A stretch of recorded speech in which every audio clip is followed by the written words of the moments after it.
गोरेलाल जी, जैसे कि गुरु बाबा घासीदास के आज जयंती है, ओला ओखर आदर्श ला सरी जग मानथे काबर के अतका अच्छा संदेश ऊंच नीच के भावना ले परे उठ के वहाँ काम करे से समाज पर ता ओखर डहर कैसे आपन के मनगी से।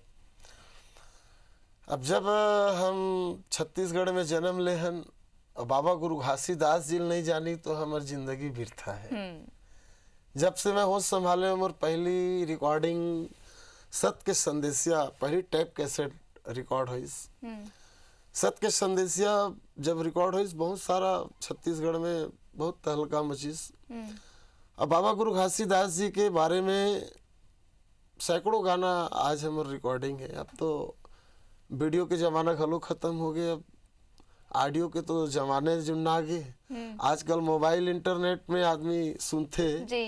लेकिन पूरा दुनिया में जितना गाना मोर छत्तीसगढ़ ही फेमस है उतने कन बाबा गुरु घासीदास जी के बताए हुए सतनाम पंथ के सतनाम पंथी गीत फेमस है।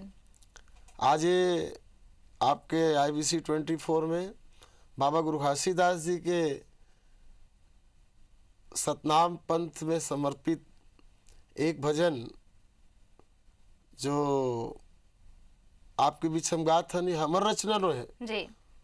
पुरखा के गीत है। पता ऐसे चलते कि बाबा गुरु घासीदास जी ही ये बात ल बोले हो ही मंदिरवा में का करे जइबो अपन घट के ही देवाला मनैबो मंदिरवा में का करे जइबो।